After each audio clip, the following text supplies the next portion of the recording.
खबरों के निष्पक्ष विश्लेषण के लिए सब्सक्राइब करें Jantantra TV and press the bell icon. Never miss any update.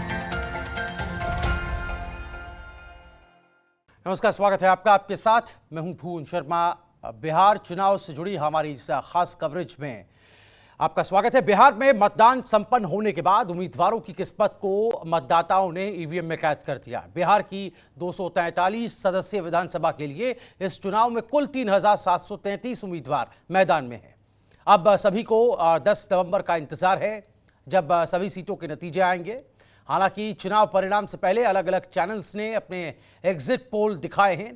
दिलचस्प बात यह है कि अब तक अलग अलग चैनलों के सर्वे में किसी को भी बहुमत मिलता नहीं दिख रहा है। ऐसे में बिहार का अगला मुख्यमंत्री कौन बनने वाला है, सर्वे से ये सस्पेंस और गहरा गया है।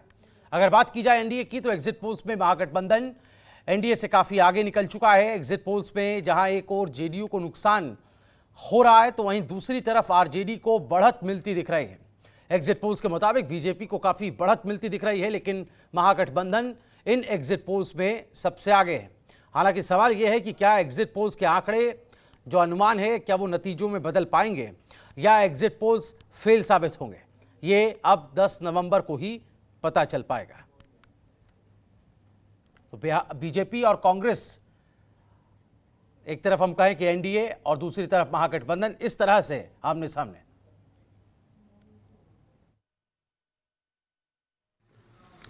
देखिए, जिस तरीके से पिछले 2 चरण गए, पूरी उम्मीद वैसे ही है कि उसी तरीके से इस चरण में भी जिस तरीके से भारतीय जनता पार्टी को पिछले 2 चरण में उनको भी अच्छी बढ़त मिली, और लोक जनशक्ति पार्टी जिस तरीके से हम लोग को जानकारी सामने आई और हम लोग के प्रत्याशियों का जिस तरीके से 2 चरण में प्रदर्शन रहा, पूरी उम्मीद करता हूं कि उससे बेहतर प्रदर्शन ही हम लोग का तीसरे चरण में भी होगा। खुद गया हूं, ज़मीन पर गया हूं, अकेला पार्टी के लिए मैंने मेहनत की है। तो जो जानकारी जिस तरीके से सामने आ रही है, जिस तरीके से लोग बिहारी फर्स्ट के साथ जुड़ रहे हैं, तो विश्वास है कि इस चरण में भी प्रदर्शन हम लोग अच्छा रहेगा। एक बात स्पष्ट है, बार बार मैं इस बात को कह रहा हूँ, जिसमें कोई संदेह नहीं है, दोनों चरण ने इस बात को प्रमाणित कर दिया। तीसरा चरण इस बात के ऊपर एक फाइनल मोहर लगा देगा कि मौजूदा मुख्यमंत्री नीतीश कुमार जी अब कभी दोबारा प्रदेश के मुख्यमंत्री नहीं बनेंगे, और जो अगली सरकार बनेगी वो एक विकास की सोच रखने वाली। मुझे तो एक बात समझ में नहीं आता कि दोनों को वोट दे क्यों लोग। 15 साल में सीमांचल मिथिलांचल को दुनिया का सबसे बीमारू और गरीब बिहार में और देश में इलाका बना दिया। सबसे ज़्यादा पलायन मेरे इलाके से। जूट, मक्का, गन्ना बर्बाद कर दी, हमारी ज़िंदगी तबाह कर दी, और तबाह करने में इन दोनों भाइयों की सबसे बड़ी भूमिका। सीमांचल को हमेशा हिंदू मुसलमान में बांट के रखता है, और मिथिलांचल और कोसी को जात पात में बांट के रखता है। जादव गैर जादव, बैकवर्ड फॉरवर्ड। जब आप जात पात पर ही वोट देंगे, इस्तेमाल होंगे, इमोशनल ब्लैकमेलिंग करेंगे, जितना ये दंगा पैदा करेंगे और वोट कटवाने का प्रयास करेंगे मायावती ओबीसी के द्वारा, सबको पता है। और लालू यादव जितना बीजेपी का डर और नीतीश कुमार जितना यादव का डर दिखाएंगे, उतना पप्पू यादव हर जात का रिकॉग्निशन मजबूत होगा। देखिए, अब जब तक ले दूध का दूध पानी का पानी नहीं हो जाता, पूरे चुनाव के परिणाम नहीं आ जाते हैं नज़र के सामने, तो उस पर कहना हड़बड़ी में होगा। जहां तक मेरा सवाल है, भारतीय जनता पार्टी को 80 से प्लस ज़्यादा सीट मिलने जा रही है, और कहीं ना कहीं भारतीय जनता पार्टी सरकार बनाएगी, ऐसा मेरा विश्वास है जो एग्जिट पोल में आ रहा है। लेकिन हमको लगता है कि जो बिहार के जो चुनावी समीकरण है और जो हिसाब से एनडीए का वोट बैंक है, उसमें हमको लगता है कि हर हालत में सरकार एनडीए की बनेगी। तो एक तरह से कहें कि जो ओपिनियन पोल थे, उससे पूरी तरह से अलग एग्जिट पोल, और अब एग्जैक्ट नतीजे जो 10 तारीख को आएंगे, उसमें क्या देखने को मिलेगा। चलिए, अब बहुत कम समय इसका बचा है, जल्दी ये साफ होने वाला है। बहरहाल अपने मेहमानों की ओर रुख करते हैं। कुछ सवाल ऐसे हैं जो एग्जिट पोल से निकलकर सामने आ रहे हैं, उसी पर चर्चा हम करेंगे। रियाजुल हक हमारे साथ हैं, आरजेडी के नेता। संजय वर्मा हमारे साथ जेडीयू प्रवक्ता हैं। एलजेपी की तरफ से राकेश कुमार हमारे साथ जुड़ गए हैं। तीनों ही मेहमानों का स्वागत करते हुए स्क्रीन पर हम इन्हें लाते हैं और एक एक कर इनसे हम सवाल भी पूछेंगे। रियाजुल हक, राजू साहब, सबसे पहले आप ही से, एग्जिट पोल देखकर निश्चित रूप से गदगद होंगे आप, और क्या इतने की उम्मीद थी या इससे ज़्यादा की उम्मीद कर रहे थे, या फिर उम्मीद से ज़्यादा आपको जनता ने आप पर भरोसा किया है? क्या कहना चाहेंगे? मैं खुद 100 बरौली विधानसभा के महागठबंधन राजद का उम्मीदवार था जी। हमको जो देखने को मिला कि नौजवान, किसान, बेरोजगार और सभी जाति के लोग A to Z महागठबंधन को सपोर्ट किया, राजद को सपोर्ट किया। हम भी काफी वोटों से वहां चुनाव जीत रहे हैं। और बिहार में जो लहर थी तेजस्वी यादव की, आप देखे हुए कि एनडीए के 32 हेलीकॉप्टर के जवाब एक हमारा नेता तेजस्वी यादव एक हेलीकॉप्टर से दे रहे थे। और भीड़ भी देखे होंगे जो यहाँ मजदूरों के पलायन और बेरोजगारी, नौजवानों का भुखमरी, बिहार की हालात, बिहार खराब हालात में गुजर रहा था, उस तरह पूरे समाज के लोग तेजस्वी पर विश्वास किया, तेजस्वी यादव पर विश्वास किया, महागठबंधन पर विश्वास किया। और सारे आंकड़े फेल होंगे। आप देखिएगा 10 तारीख को 200 महागठबंधन का जो है प्रत्याशी जीत दर्ज करेंगे। अब पूर्ण बहुमत से जो है सरकार हमारी बनने जा रही है। ये लोग आए बाएं चिल्लाते रहे, जो कहना है कहते रहे, लेकिन तेजस्वी का जादू चला है, तेजस्वी यादव का जादू जो है छाया हुआ है और बिहार के लोगों ने तेजस्वी पर विश्वास किया है। और आने वाला दिन विकास का बिहार होगा, बढ़ता बिहार होगा। रियाजुल साहब, मुझे ये बताइए कि इस जीत को महागठबंधन की जीत मानते हैं या तेजस्वी की जीत देख रहे हैं? नेतृत्व करता तो मेरा नेता तेजस्वी यादव है, महागठबंधन का नेतृत्व करता तेजस्वी यादव है। ये जीत तेजस्वी यादव की है, महागठबंधन की है। चलिए ठीक है। संजय वर्मा साहब जेडीयू के प्रवक्ता हैं। संजय साहब, एक गाना है, क्या से क्या हो गया देखते देखते, क्या कहेंगे आप?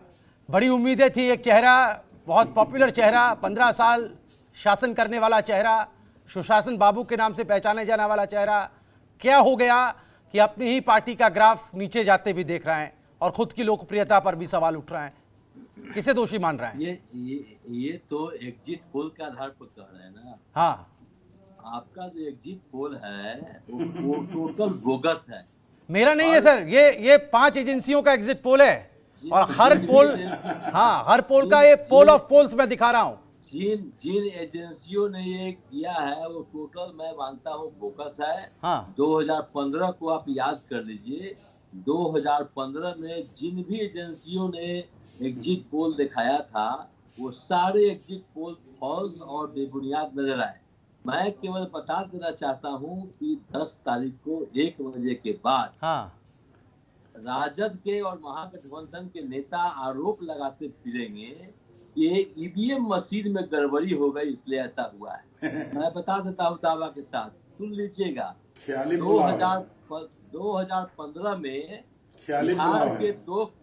बिहार के दो कद्दावर या नेता जो बैकवर्ड समाज से आते थे, श्री लालू प्रसाद जी और नीतीश कुमार जी एक थे। तो लालू यादव जी को, उनकी पार्टी को तो लालू जी के नाम पर मिला था ना वोट। 81 सीट आया लालू यादव जी के साथ। जो बड़ा नेता है तेजस्वी यादव, क्या सुनिएगा तो गौर से जरा सा।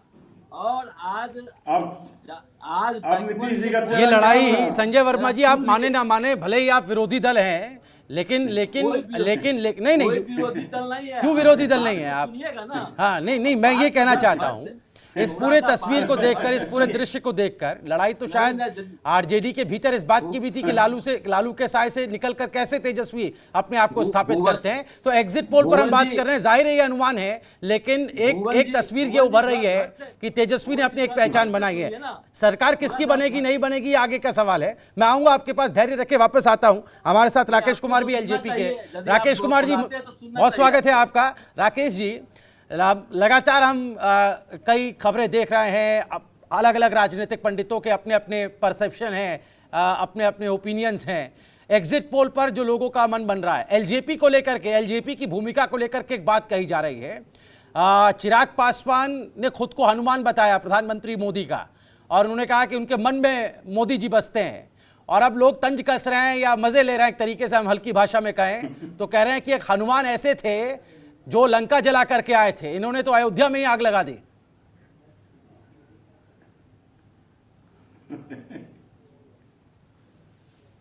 हेलो। हाँ जी राकेश जी बोलिए।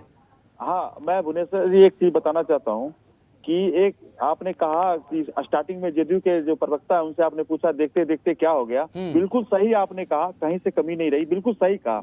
इनसे पूछिए, हम लोगों ने कहा नीतीश कुमार और संभव, बिहार के मुख्यमंत्री और संभव करके दिखाया।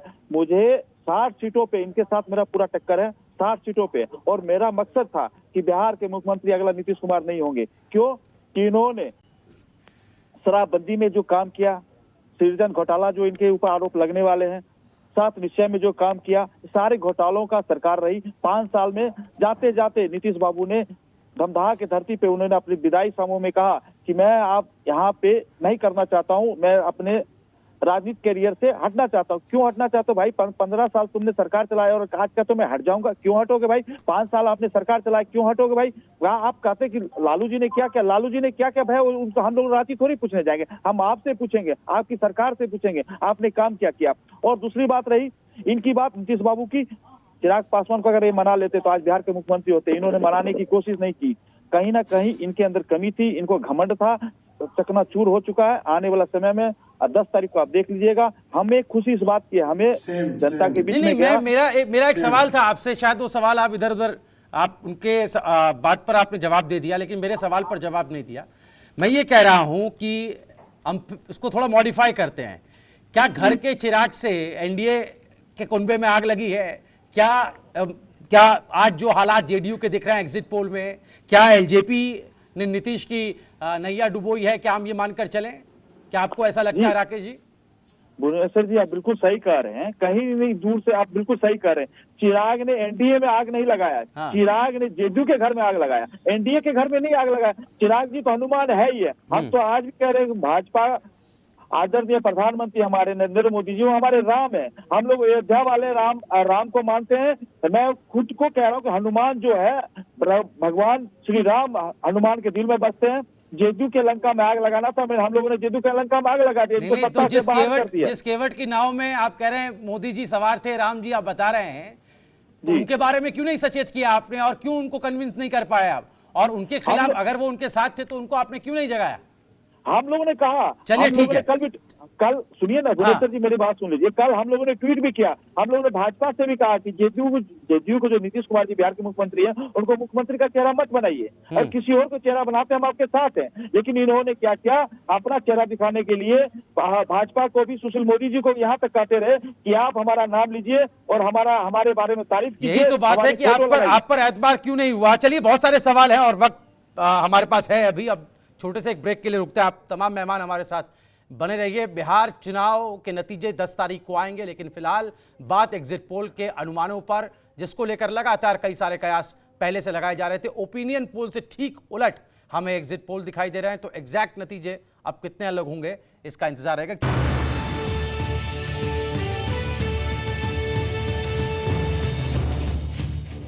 कौन बनेगा बिहार का बाजीगर, हमारी इस खास पेशकश में अब सीधा मेहमानों के पास चलते हैं। राजू हमारे साथ हैं, आरजेडी के नेता, संजय वर्मा प्रवक्ता जेडीयू, और राकेश कुमार एलजेपी के नेता हमारे साथ हैं। रियाजुल साहब, ये अब कई बातें निकल करके आ रही हैं। बीजेपी और एनडीए की तरफ से कहा जा रहा है कि अब ईवीएम को लेकर के आप कोई सवाल नहीं करेंगे क्या? ईवीएम की सत्यता को लेकर, उसकी ऑथेंटिसिटी को लेकर क्या आप कोई सवाल विपक्ष नहीं करने जा रहा है? और दूसरा ये कि कांग्रेस ने अपने ऑब्जर्वर नियुक्त कर दिए हैं, उनको अब ये डर लगने लगा है कि विधायकों को तोड़ा जा सकता है, हॉर्स ट्रेडिंग हो सकती है। तो क्या आपको भी ऐसा लगता है, आपकी पार्टी भी ऐसा मानती है कि इसको लेकर कोशिशें की जाएंगी? क्योंकि मुकाबला बहुमत की तरफ नहीं दिख रहा है, जोड़ तोड़ की तरफ होता जाता दिखाई दे रहा है। ऐसा बात नहीं है। कांग्रेस में परंपरा है कि जब चुनाव बीतता है तो हर जगह ऑब्जर्वर लोग नियुक्त करते हैं। ये टूटने उठने के डर की बात नहीं है। और जहां तक बात आप ये लोग कह रहे हैं आरोप लगाने की, जनता ने तो अपना मैंडेट दे दिया। आपने देखा कि जनता ने मैंडेट दिया है और जनता चुन चुकी है तेजस्वी यादव को। हम तमाम बिहार के नौजवान, किसान, मजदूर और व्यवसायी भाई सबको मैं बधाई देता हूं आपका चैनल के माध्यम से कि जनता ने, बिहार की जनता ने इस योग्य तेजस्वी यादव को माना है, तेजस्वी यादव पर विश्वास किया है।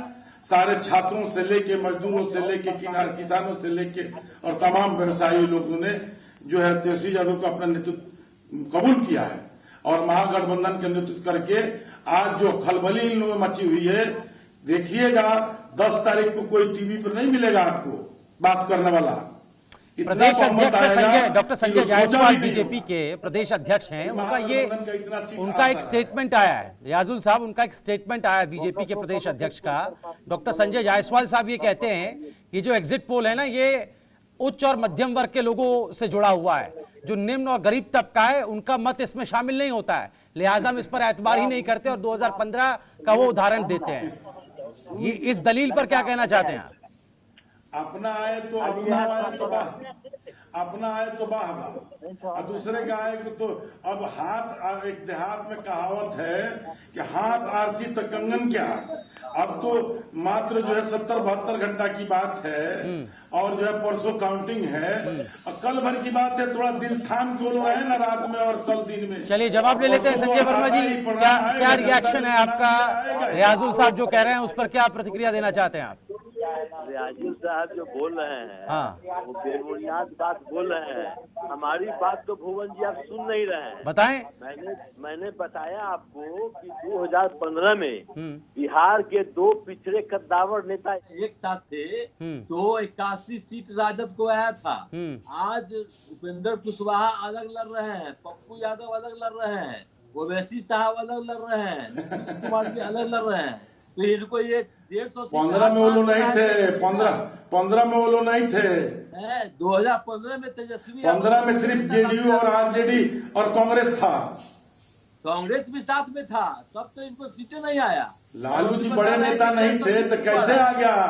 लेकिन संजय वर्मा साहब, लालू जी से पढ़, लेकिन जो जानकार है ना, और बिहार को लेकर के जिन्होंने बिहार की नब्ज को टटोलने का काम किया जनता की, और उसके भीतर जाकर हमारे ही रिपोर्टर्स और तमाम चैनल्स की तरफ से जो सर्वे हुए हैं, उसमें जो 10 लाख नौकरी देने का जो दावा किया गया था और जो एक तरीके से नौकरी का संवाद किया गया, इस एक्सपेरिमेंट को, इस प्रयोग को सफल बता रहे हैं लोग, और इससे एक भरोसा शिफ्ट हुआ है तेजस्वी यादव के ऊपर। आप बताइए कि इस तरह की बेबुनियाद और बोकस बात करने का क्या आधार है? कोई मतलब है क्या? 10 लाख नौकरी कहाँ से दे देंगे वो? आप तो बैठे हुए हैं। नहीं, जैसे आप नौकरी दे रहे थे वैसे उन्होंने नौकरी देने की बात की और उस पर तो बाकायदा एक्सप्लेनेशन भी सामने आया। नीतीश जी के चेहरे पर ही लोग हैं।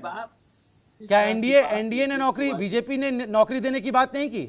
आप जिस बात की बात कर रहे हैं, नीतीश कुमार जी एनडीए के नेता, मुख्यमंत्री 2 करोड़ का ही थी। रोजगार की बात किया उन्होंने कहा कि मैं रोजगार दूंगा 19 लाख। उन्हें नौकरी, सरकारी नौकरी की बात कभी नहीं की है।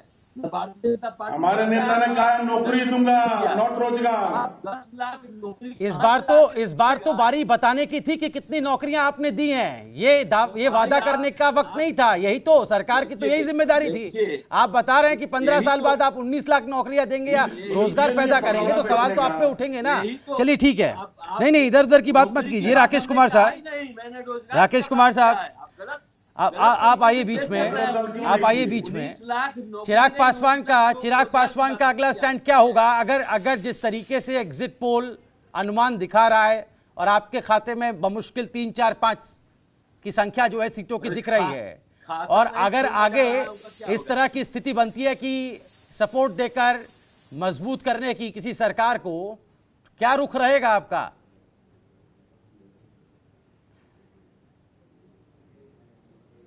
चैनल से मुझे कहीं 10 दिखा रहा है, कोई 15 दिखा रहा है। मुझे तो कहीं ना कहीं इस चुनाव में मुझे फायदा ही हुआ, कहीं नुकसान नहीं हुआ। नुकसान कहीं ना कहीं जेडीयू का हुआ। अगर हमारी बात माने होते, कहे होते, और एनडीए के भाजपा से भी हम लोगों ने कहा था कि मुख्यमंत्री का चेहरा बदलिए, मुख्यमंत्री के अच्छे छवि वाले को लाइए, उनसे चुनाव लड़ा जाएगा। नीतीश बाबू का छवि इतना गंदा था बिहार का मुख्यमंत्री का, क्या बताएं, चैनल पे बोलने लायक नहीं है। इतना गंदे चेहरे थे जिस कारण से हम लोगों ने, अरे भैया शर्म आपको लगना चाहिए ना, शर्म आपको लगना चाहिए। बोल दीजिए भैया, अरे हरियाणा में बोलिए, बोलने दीजिए ना, अरे बोलने दीजिए। अरे आप बोलते तो हम चुप रहते हैं, सुनने का। अरे भाई आपको भी नीतीश जी के तरफ पेट में दांत हो जाता है क्या? जैसे नीतीश बाबू किसी का नहीं सुनते होते, आप सुनिए, नीतीश बाबू नहीं सुनते होते, आपको सुनने का मतलब ही नहीं है। अरे सुनिए भाई सुन लो, 10 तारीख के बाद जा रहे भाई, 10 तारीख के बाद जा रहे, अन्य एक अन्य मार्ग खाली हो रहा है भाई, घबरा रहे भाई? दिवाली कहाँ मनाओगे मेरे भाई? सुन लो मेरे भाई, दिवाली कहाँ मनाओगे?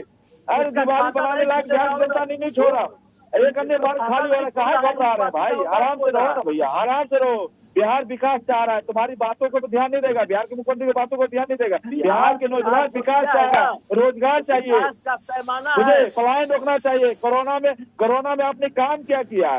किसी व्यक्ति से मिलने तक नहीं गए। हम लोगों ने आज भी हमारे आदरणीय स्वर्गीय श्री रामविलास पासवान जी अगर गए इस दुनिया से तो 2 रुपए गेहूं 3 रुपए किलो चावल देने का काम किया, 5 किलो हर आदमी को, किसानों को, हर आदमी के घर में राशन दिया। आज भी छठ पूजा के अंदर स्वर्गीय रामविलास पासवान जी नहीं है, लेकिन 5 किलो अनाज आज भी मिलेगा।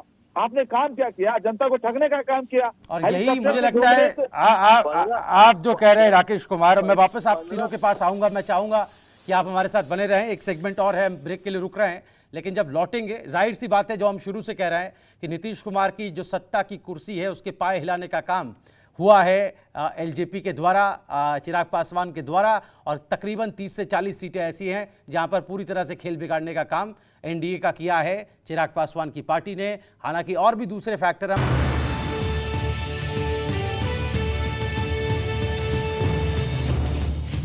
बात हो गई बिहार की। बिहार में एग्जिट पोल के जो अनुमान सामने आए हैं उस पर हम चर्चा कर रहे हैं।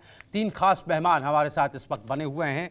रियाजुल हक राजू हमारे साथ हैं, आरजेडी के नेता, संजय वर्मा जेडीयू के प्रवक्ता हमारे साथ हैं, राकेश कुमार एलजेपी के नेता हमारे साथ हैं।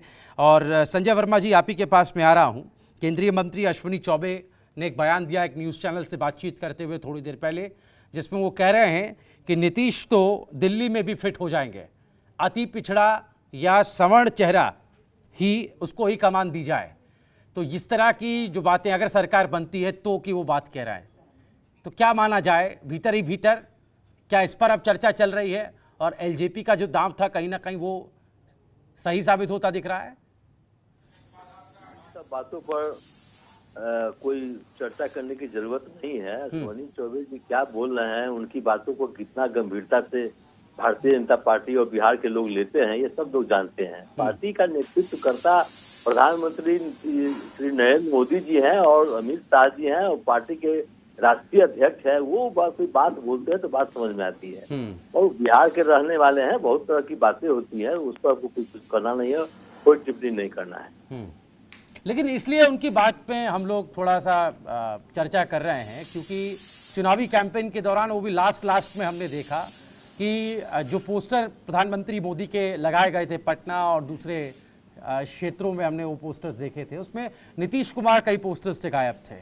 तो जो ये पोस्टर पॉलिटिक्स होती है उसमें भी कुछ ना कुछ संकेत छिपे होते हैं, तो हम उसको उस मायने से देख रहे हैं। हमने तो देखा है, हमने भी देखा है कि प्रधानमंत्री जी के साथ किसी का फोटो नहीं था। हाँ, प्रधानमंत्री जी का एक अलग अपना सिनेरियो है, अपनी उनकी अलग बातें, अलग पहचान है, उसमें किसी का फोटो होना और मुख्यमंत्री उम्मीदवार का फोटो होना दोनों में अंतर है, इसीलिए मैं जानना चाह रहा हूँ। नहीं, कुछ बात नहीं है, सीधी बात है कि भारतीय जनता पार्टी ने केवल पोस्टर प्रधानमंत्री का जहाँ लगाया है वहाँ किसी के साथ फोटो नहीं लगाया, ना भारतीय जनता पार्टी के नेताओं का फोटो था, न नीतीश कुमार जी का फोटो था। वो अलग अकेला चेहरा था जिसको भारतीय जनता पार्टी अपना देश भर में प्रोजेक्ट करती है, बिहार में प्रोजेक्ट किया, उसमें आपको कुछ नहीं करना है। चलिए इस पर जवाब ले लेता हूँ। रियाजुल साहब, आपका क्या ये सब चीजें मायने नहीं रखती हैं जिनकी चर्चा मैंने की है, चाहे वो केंद्रीय मंत्री अश्विनी चौबे का बयान हो या फिर पोस्टर से नीतीश कुमार का चेहरा गायब हो जाना, इसको बहुत बड़ी बात नहीं मानते हैं संजय वर्मा जी? ये दर्शाता है कि इन लोग का आपस में तालमेल नहीं था, जबरदस्ती का गठबंधन था। ये लोग मान लेते हैं नीतीश कुमार को अगुआ माने थे बिहार का, ये पीएम का चुनाव नहीं हो रहा था, ये सीएम का चुनाव हो रहा था, तो सीएम का चेहरा ही गायब था। ये जो है ना भाजपा वाले जेडीयू को वोट रहे थे, ना जेडीयू वाले भाजपा को वोट रहे थे। जमीन पर जाके पता लगाइएगा तो यही पता लगेगा, दोनों में खटपट बहुत पहले से थी, आज भी है। इन लोगों की बात को क्या कहा जाएगा, कोई टिप्पणी अभी कह रहे हैं कि अश्विनी चौबे कुछ भी बोल सकते हैं, जेपी नड्डा नहीं बोल रहे हैं। भाई अश्विनी चौबे जो है एनडीए का एक वरिष्ठ मंत्री है, अब बोल रहे हैं तो बात का मीनिंग रहता है, क्या बोल रहे हैं क्या नहीं बोल रहे हैं। अभी भाग रहे हैं सवाल के जवाब से, तो कौन जवाब देगा? जवाब तो इन्हीं को देना चाहिए था। ठीक है, राकेश कुमार एलजेपी के नेता। राकेश जी, आपने जेडीयू को लेकर बहुत बातें कह दी, आपने एनडीए को लेकर बातें कह दी, लेकिन चुनाव पर आपने कुछ नहीं कहा। चुनाव जो है उसका एजेंडा क्या वाकई विपक्ष ने तय किया, महागठबंधन ने तय किया? क्योंकि जब बात रोजगार की गई तब जाकर के एनडीए की तरफ से भी रोजगार की चर्चा होने लगी। जब इधर से रोजगार का पासा फेंका गया तो उधर से भी वादों का पिटारा खोल दिया गया। तो आपको लगता है कि पहले जो है गैर जरूरी मुद्दों पर चर्चा थी और महागठबंधन ने उसको एक दिशा दे दी और मुद्दों को तवज्जो देनी शुरू कर दी, लिहाजा ये मुद्दों पर चला गया चुनाव? आपका ऐसा मानना है क्या? देखिए भुवनेश्वर जी, मैं आपसे 2 मिनट का टाइम लेना चाहता हूँ, तो मेरी बात पूरी होने दीजिए। हमारे जो जेडीयू के प्रवक्ता है ना बोले।